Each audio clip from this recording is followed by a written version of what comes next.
So I want to further illustrate where the where DEI is really coming from. DEI is in fact a subsidiary of ESG. And what is ESG? Let's take a look. ESG is this. ESG represents environmental and impact. The environmental and sustainability ESG issues include not just how the organization impacts the natural world, but its plans for continued improvement. Criteria within a company's environmental impact include metrics such as carbon emissions, climate change, vulnerability, waste management, water sourcing and pollution, land use, and packaging materials. Social responsibility. The social responsibility considerations within an ESG score considers the company's impact on its surrounding society, both within and outside of the office. This measurement encompasses human rights, human resources practices, employee satisfaction, worker safety, stakeholder engagement, and positive impacts on or controversies with the local community. And lastly, corporate governance. The ESG's evaluation of corporate governance looks at the business ethics within a corporation and its individual responsibility.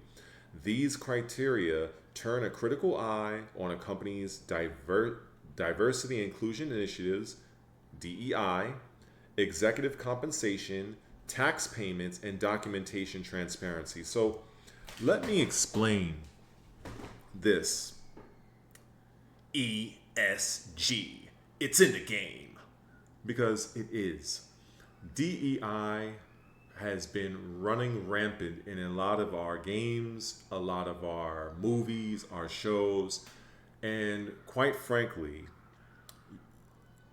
when a part of this, you get something called an ESG score, which I'm going to show in a moment, but I just want to preface this. The better your ESG score is for your company, be it Microsoft, Sony, anything, the more financial incentives you get and tax breaks. So a lot of these flops that these gaming companies are creating, like Concord, Star Wars Outlaws, the show Star Wars Acolyte, all of these flops, most of the money that is taking or has took to create these disasters was not 100% generated from the company itself, but rather this was money, whatever amount of percentage that was gifted to those companies to create said projects, so that even when they are flops, the company is not too impacted by the financial loss. Because I can tell you, if any one company, even Microsoft being a $1 trillion company at this point in terms of market cap, even if a company that size were to continually put out flop after flop after flop, that company would have been made a course correction. But this is where I come up and say that all of this is just one part of an agenda. That these products and these shows are failing, yet and still these companies are still hammering it through. Like you're like a guy that has that has a size 10 foot, but you're trying to fit into a size 6, and you're just mashing like, no, it's gonna work. It's gonna work. Because it's not really your money that you're spending, not entirely. That's the reason why a lot of these companies try to tick every little box, have the lesbians, the trannies, all of the nonsense, so they can tick all of these boxes, so thus increasing their ESG score. And on the back end, underneath the table, these companies are getting X amount of millions of dollars as a reward to pushing the message for the modern audience. That it is what is happening in gaming. That is what's happening in TV shows. That is what's happening in movies. It all starts from ESG. And who crafted ESG? Well, there are three, maybe four, but I know for a fact three very large companies, and I will not name them in this video. I don't need I'm a conspiracy theorist, so I don't need nobody coming after me. But let's just say that they are very powerful financial holding companies. Let's just leave it at that. And they have created the framework, the parameters of this ESG. And if companies want part of that ESG money to fuel their projects, then they have to play ball. And DEI is that ball. And the more a company adheres to these practices, the more money they're going to be given. So that explains to me why these companies lose so much money, but yet so they still seem to be in business. Isn't that odd? Like, it's like you're constantly spending money, but somehow, unbeknownst to most people, you're getting money out of sight.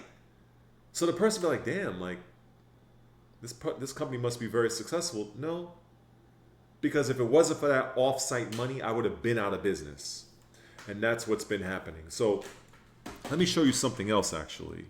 Let me show you something else. Why do ESG scores matter? Unsurprisingly, people prefer to invest in companies, which will give you more money, that manage their risks better than their competition.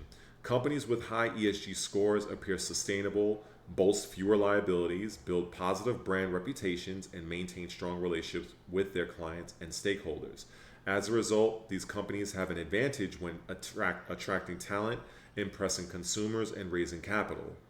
Recall that statistics we mentioned earlier that as of December 2021 in the United States, financial investment in actively managed ESG fund assets totaled $357 billion in December 2021, up 51% from $236 billion in 2020.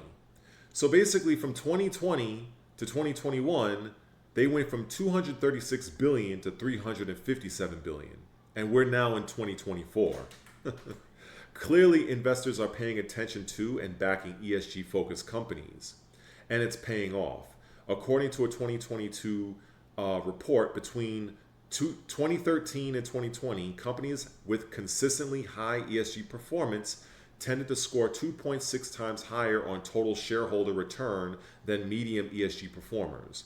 When companies benefit from investing in one business with an excellent ESG score, they are likely to expand their portfolio and continue this investing strategy. So that's a lot of corporate speak that basically the way I interpret it is, if you are willing to play ball by our rules, we will grant you a higher score on ESG, which will attract more investors to your company to funnel more money into your particular brand that is being traded publicly as a publicly traded company.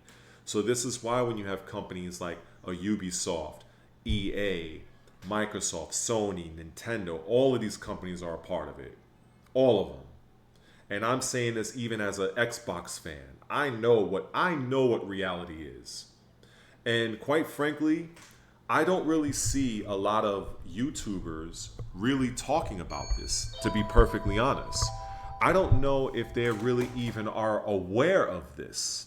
They just are aware that there's something going on, there's an agenda being pushed, and you hear the term DEI, but I don't even know if people even know what's beyond DEI. I don't know. Hopefully in this video I'm shedding a little light for you. So let me continue because this particular thing is very interesting. So I found this website here, Sustainalytics.com. And believe me, if I was doing a live stream, I would definitely have some fun with this. So what you see here is a company I am not familiar with. I don't know what this company is, but if you can see the ESG risk rating, right? It's a medium risk. 0 to 10 is negligible, low is 10 to 20, 20 to 30 is medium, right? Now, what happens if I were to say, let's put Ubisoft, right? We're a gaming. gaming company, right? Let's type in Ubisoft. Let's see, Ubisoft, right? Ubisoft America Entertainment. Okay. Let's look. Ooh, wow. 14.3. Low risk. France. See, this is the company right here. Right? Right? Far Cry, Assassin's Creed, Tom Clancy's Rainbow Six, Ghost Recon. Yup. 60 out of 1,094. Global Universe. They are ranked 1,614 out of 16,015 globally. As you can see, Ubisoft has a very low ESG risk. So they are very high when it comes to ESG in terms of their scoring. And this is what I theorize. They are getting X amount of millions of dollars into the company, even though they have taken a very large hit to their stock. You would think if their stock is so low, how are they still able to sustain themselves? Oh, they're getting that ESG money, which has nothing to do with their stock.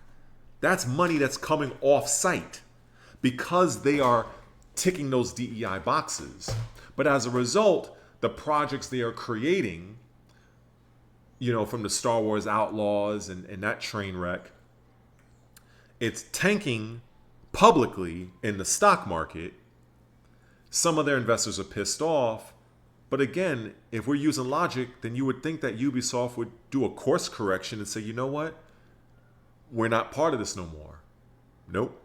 They're going to stay the course. Let's look at another company, shall we? Let's look at Sony. Let's look at Sony.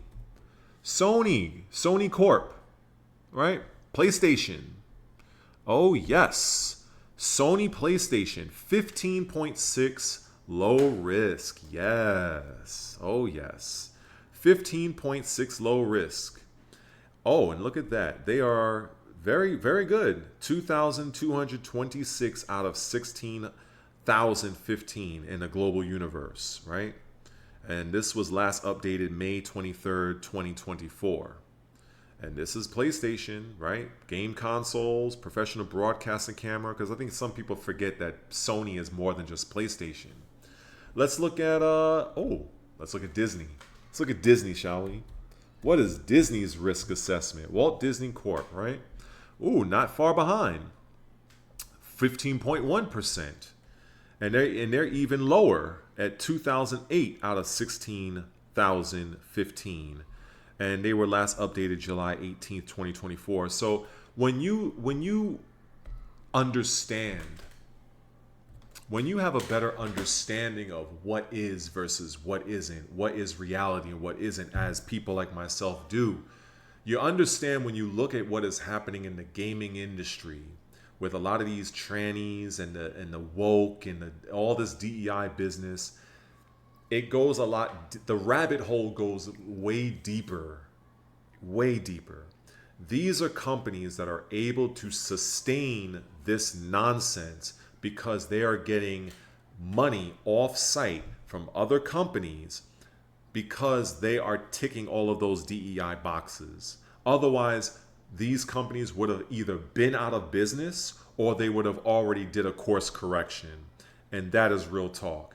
And quite frankly, I am not at all surprised about this because I loosely heard an interview, maybe 2018, from a financial consultant guy, and he was talking about the origins of ESG and how these financial holding companies created such a parameter for other large businesses to operate within. And this is it right here. So I'm going to leave these links in my description below when I'm done doing all this editing and stuff like that. And I hope that I've earned your subscription because I'm a very small YouTube channel. And what I say may affect, or should I say ruffle the feathers of some people. And I'm willing to risk that. But I know what I know. I love my gaming. I love my fitness. And I love talking about things like this that shed some light on things that would otherwise remain in the shadows. So hopefully if this video related to you, you show me some love. If you have something that you want to say, if you're criticizing, have questions, if you're feeling the content, please leave it in the comments. I would love to engage with people. And I guess that's about it. So take care, peace, and thanks for watching.